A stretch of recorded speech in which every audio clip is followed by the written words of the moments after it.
Have you ever wondered why your paycheck seems to disappear faster than your motivation on a Monday morning? Today we're diving into the financial concepts that schools somehow forgot to teach you, but that literally control every aspect of your adult life. By the end of this video, you'll understand money better than most adults walking around pretending they know what compound interest actually means. Let's start with something that hits you twice a month whether you like it or not. You wake up, check your phone, and see that email from your employer saying you've been paid $1,500. You're already mentally spending it when you check your bank account and find only $1,100 sitting there. Where did the other $400 go? Welcome to the wonderful world of taxation, where the government takes your money and somehow expects you to be grateful for the privilege. Think of taxes as the membership fee for living in a functioning society. Your tax dollars fund everything from the roads you drive on to the schools that taught you nothing about taxes. There's income tax, which grabs a chunk of what you earn, sales tax that takes a bite every time you spend, and capital gains tax that even taxes the money your investments made while you were sleeping. It's like having a financial vampire that follows you everywhere, but instead of sucking blood, it's taking percentages. Then there's Social Security and Medicare taxes. Social Security is basically the government playing parent, forcing you to save money for retirement because they don't trust you to do it yourself. Medicare tax goes toward healthcare for older folks and people with serious medical conditions. The cruel joke about filing taxes is that the government already knows exactly how much you owe them, but they make you play a guessing game anyway. Guess right and you're fine. Guess wrong and you might end up featured in a documentary about tax evasion.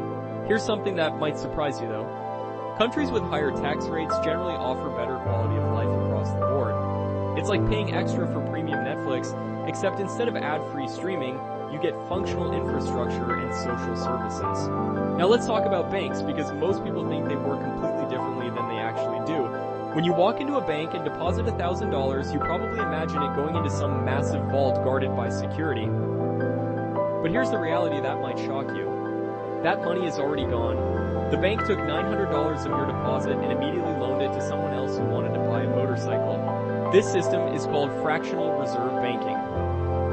And it works on the assumption that not everyone will show up demanding their money at the same time. This worked great until 2008, when everyone actually did show up, asking for their money back. And the entire system nearly collapsed. Banks make money by acting as middlemen. They borrow your money at a low interest rate and lend it to others at a higher rate, pocketing the difference. Why do you put up with this arrangement? Because banks offer convenience, security, and even pay you a small amount of interest for the privilege of using your money. In the United States, bank deposits are insured up to $250,000 per person, meaning the government guarantees your money up to that amount, even if the bank fails. This brings us to interest, which is essentially rent that money charges for existing in someone else's hands. When you borrow money, interest is the price you pay. When you save or invest, interest is your reward for being patient. There are two types that will determine whether you become wealthy or stay broke forever. Simple interest is straightforward. You owe $20 in interest, you pay $20. Compound interest is where things get interesting and potentially dangerous. This is where every dollar you owe starts making copies of itself that also demand payment. Miss a credit card payment at 20% interest, and suddenly your $12 lunch becomes a $50 regret as interest compounds on interest. But compound interest works both ways. Invest money at 7% annual return, and that same magical copying effect works in your favor. $100 becomes $200, then $400, then one day you wake up old, rich, and probably a little smug about your financial discipline. Interest is either your worst enemy or your best unpaid employee, and the difference is simply who's collecting it. Let's discuss something that's slowly stealing from you right now as you watch this video. Inflation is the reason a bag of chips costs more today than it did last year, and why that bag somehow seems half empty despite the higher price. Inflation happens when money gradually becomes less valuable over time. Your $5 bill is still technically $5, but it buys fewer tacos than it used to. What causes inflation? Sometimes people simply have too much money to spend. When demand outstrips supply, prices rise. If 2,000 people want the same $500 television but only 1,000 are available, the price becomes $800 overnight. Supply chain problems can also drive inflation by making goods more expensive to produce. Sometimes inflation happens just because people expect it to happen, creating a self-fulfilling prophecy. A little inflation is actually healthy for an economy. around 2% annually. But when it spikes, savings lose value and wages can't keep up. Governments fight inflation by raising interest rates, making borrowing more expensive, and cooling down spending. It's like turning down the thermostat on an overheated economy. This economic cooling can lead to recessions, which happen when the economy shrinks for at least 6 months. One day everything seems normal, then suddenly layoffs start happening, stock markets drop, and everyone starts hoarding money for essentials instead of buying things they want. Recessions can be triggered by high interest rates, global crises, wars, pandemics, or just the natural boom and bust cycle of economics. Think of the economy like a party. During boom times, everyone's dancing and spending freely. But eventually reality hits, someone checks their bank account, and suddenly the music stops. Recessions aren't permanent though. They're painful resets that eventually lead to new growth, but not without leaving scars. One number that secretly controls major life decisions is your credit score.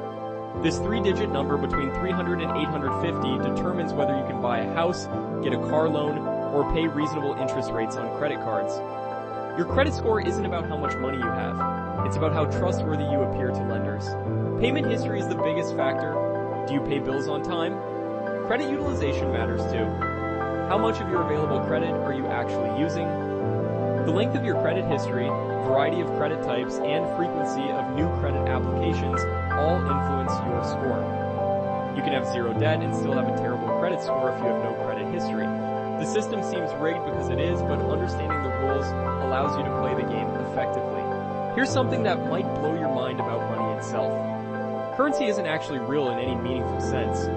Humans invented money to make trading easier and organize society more efficiently. The only difference between a dollar bill and a Bitcoin, or between a dollar bill and a stick, is that we collectively agree one has value and the others don't. Money is a shared social construct built on trust and belief. Governments print currency, central banks regulate its supply, and people trade it for goods and services.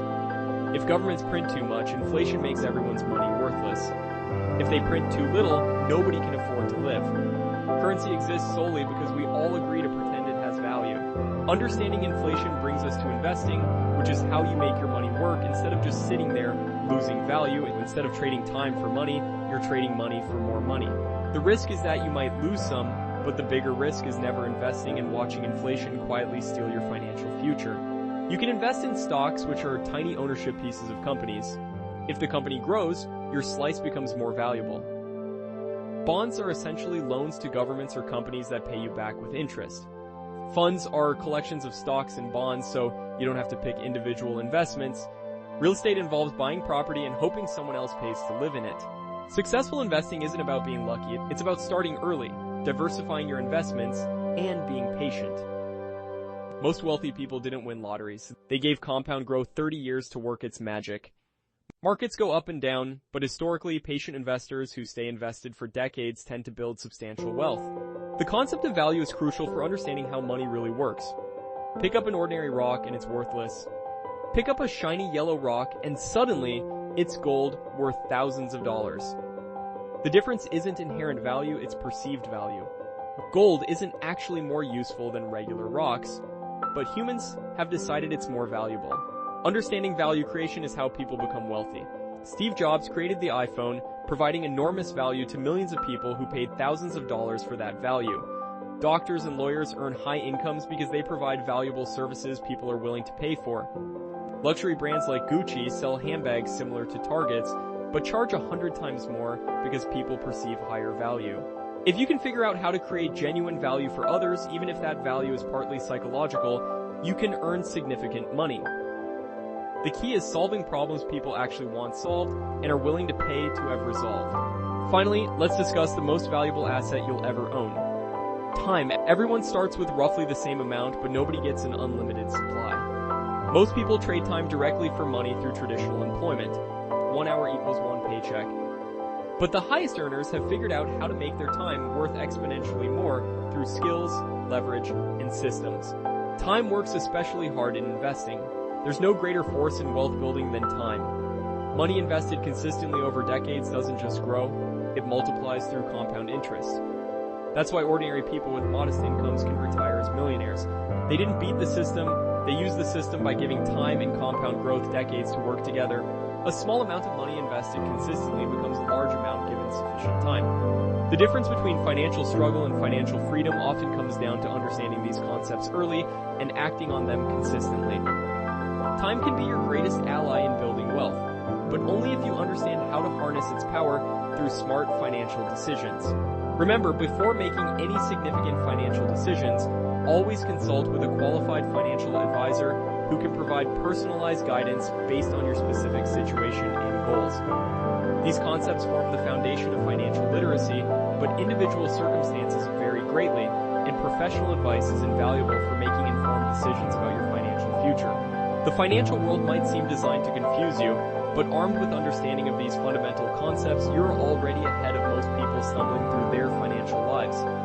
The key is starting now, staying consistent, and letting time work its magic on your behalf.